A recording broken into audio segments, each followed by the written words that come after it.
Kenapa kita kena sokong Nabi kita banyak hari antara hari ini? Takkan semulia hari Jumaat. Walau banyak Nabi antara Nabi, takkan semulia Nabi Muhammad. Kita yakin betul Nabi kita lah paling layak mendapat benda ini, paling layak. Dan kita yakin betul Nabi kita layak, dan kita akan terus mengundi baginda tanpa jemu. Bukan sebab kita fanatik taksub, tidak. Nabi memang layak. Apa sebab? Pengorbanan dia, jasa dia, akhlak dia. Tuan-tuan, dalam dunia ni, Nabi ni kita tak boleh banding dengan kita. Kita ni semua macam perbandingan apple dengan musang king, tak sesuai. Nabi ni kena perbandingan apple and apple. Yang boleh dibandingkan dengan Nabi adalah para Nabi sendiri. Nabi kalau dibandingkan dengan para Nabi yang lain, dia tetap excellent lagi. Bandingan kita memang langit dengan bumi lah. Dia dibandingkan dengan Nabi-Nabi yang lain, itu jauh Nabi kita ke depan lagi. Pertama, Nabi kita adalah orang yang paling berat ujian dia, tetapi dia lah orang yang paling sabar sekali. Tahukah tuan-tuan, Nabi kalau sakit, sakitnya double. Nabi kalau demam, katalah kita panas kita 40, contohlah 40, Nabi 80. Dia punya suhu dia. Abdullah bin Mas'ud radhiyallahu anhu pernah cerita, pernah Nabi dia sakit, Abdullah bin Mas'ud pun ziarah. Kemudian kata Abdullah bin Mas'ud, "Ya Rasulullah, innaka latu'aku waq'an syadida." Ya Rasul, nampak tuan ni menahan sakit yang kuat. Sakit sangat ke ya Rasul? Kata Nabi, "Ajal, ya, ini aku kama aku rajulan minkum." Saya kalau sakit, sakit saya umpama dua orang sakit di kalangan umat saya. Saya tanggung dua penyakit untuk saya seorang. Dua orang demam duduk dalam badan saya. Maka kata Ibn Mas'ud, "Zalika anna laka ajrain." Oh, adakah ini bermakna Allah Ta'ala akan bagi tuan dua markah, dua pahala? Jawab Nabi, "Ajal, zalika kazalika." Of course, kata Nabi, sudah tentu. Sudah tentu Allah nak bagi saya double. Kita kalau sakit gigi pun tak boleh tahan lah. Nabi kalau sakit gigi, sakitnya seolah-olah semua gigi sakit. Tapi dialah manusia paling sabar sekali. Ini hadis riwayat Bukhari dan Muslim. Mana kalau Nabi Ayub tu dia sakit, Nabi kita lagi sakit kalau dia kena penyakit, tapi dia sangat sabar. Kesabaran Nabi ini sangat luar biasa, walaupun dibandingkan dengan Nabi yang lain. Saya ambil contoh. Pertama, perlu diingat, perbahasan kita ni bukan nak merendahkan Nabi yang lain, tidak. Nabi yang lain pun kita sayang. Kita letak mereka semua dalam hati kita, walaupun mereka tu bukanlah Nabi kita, tapi kita sayang. Cuma kita bincang malam ni banding Nabi kita dengan Nabi yang lain ini daripada segi nas dalam Quran.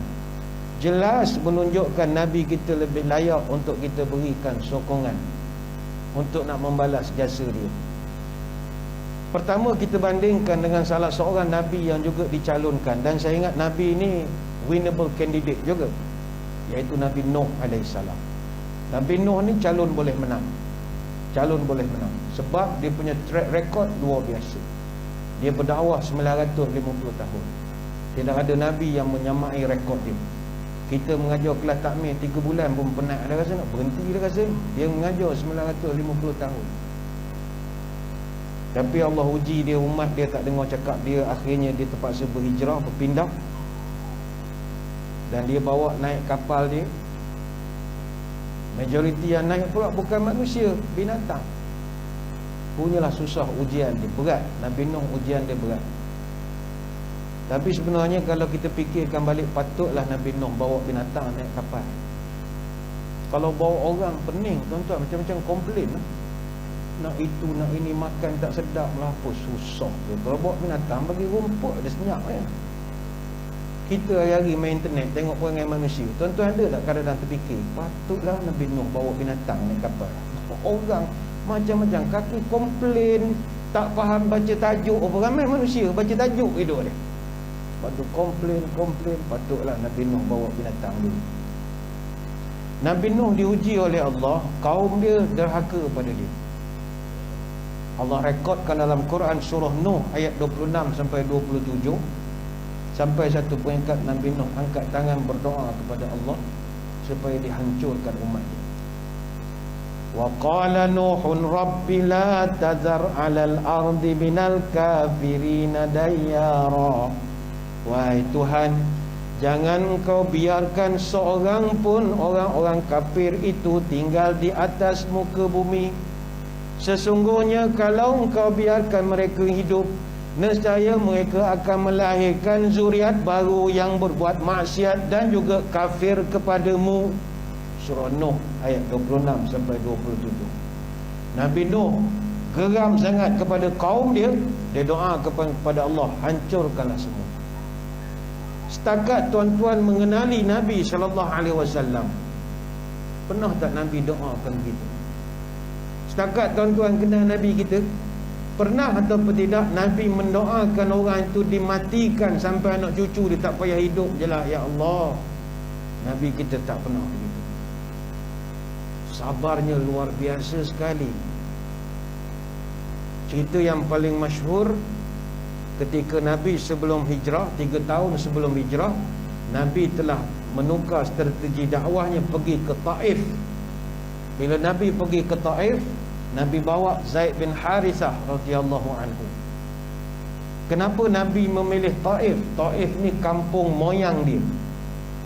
Moyang Nabi sebelah perempuan nama Atikah.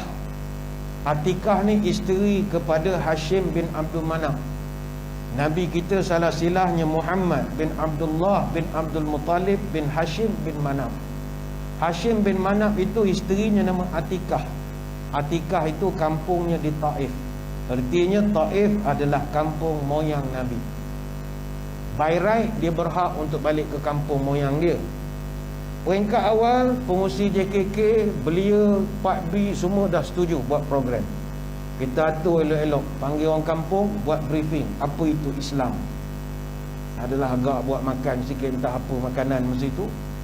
Tapi ternyata tipu semata-mata. Nabi naik ke atas, rupanya mereka mengejek, menghina Nabi, membaling batu sehingga Nabi berdarah kepalanya meleleh sampai ke buku lali. Datang malaikat, 2 malaikat. Pertama Jibril dan yang kedua malaikat gunung. Malaikat yang berkuasa menjaga bukit. Jibril sokong Nabi. Dia kata, ya Rasul, saya bawa kawan. Mana seolah-olah dia bawa ni abang long kawasan lagi besar ni, saya bawa itu. Malaikat gunung offer pada Nabi, ya Rasulullah, saya tak boleh tahan orang hina tuan macam ni. Kalau tuan tak, saya boleh angkat gunung di Mekah, saya empat atas Taif, hancur semua. Apa respon Nabi? Kalau nak mengikut skrip Nabi Nuh, silakan, biar mati je lah semua. Jahat semua tu, penipu, langgar perjanjian. Tapi tak, kata Nabi, arju an yukhrijallahu min aslabihim man ya'budullah wahdahu la yusyriku bihi syai'a. Kata dia, jangan. Saya doa kepada Allah, moga Allah mengeluarkan daripada tulang sulbi mereka zuriat keturunan yang nantinya akan sembah Allah. Hadis Bukhari. Boleh dia nak berdoa seperti doa Nabi Nuh, tapi tak. Nabi kita sabar.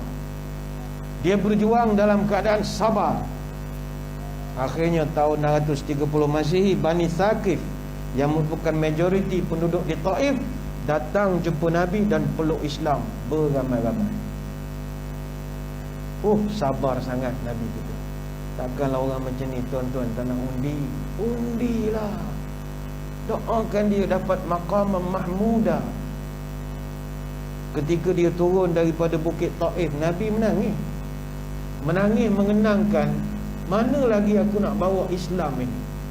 Sehingga Aisyah pernah tanya Nabi, ya Rasul, ada tak peristiwa yang menyedihkan tuan selain daripada perang Uhud? Perang Uhud kan ramai sahabat meninggal, terkorban, saudara dia pun meninggal, mati syahid. Kata Nabi, Uhud ni nothing. Ada lagi yang ganas lagi? Ada. Apa yang lebih dahsyat daripada cerita Uhud? Cerita di Taif, kata Nabi. Taif kan tak ada perang, mana ada orang mati. Ya, tapi walaupun Uhud ramai terkorban, habis peperangan, Aku masih lagi boleh kumpulkan sahabat, buat mesyuarat kabinet, bincang postmortem kenapa kita kalah. Artinya masih ada kerajaan. Tapi Taif, selepas aku dihina, aku tak tahu nak bawa Islam ke mana. Buntu. Mekah tak boleh jalan. Pergi Taif, ingatkan boleh buat cawangan baru pun tak boleh. Masa tu Nabi tak ada planning lagi pergi Madinah. Jadi Nabi tak tahu nak bawa Islam ini ke mana, kata Nabi. Nabi menangis. Jadi ketika Nabi turun itu, lamma adza sufaha Taif nabiyina, ketika orang-orang yang bodoh di Taif itu menghina Nabi kita, Nabi menangis. Awa ila syajarati inab yunaji rabbuhu fi dhilliha. Nabi pun singgah di sebuah kebun anggur. Nabi duduk di situ. Kemudian Nabi menangis, bermunajat pada Allah. Ketika itu fa aqbala Addas khadibul bustan bi qitfi inabin. Datang satu orang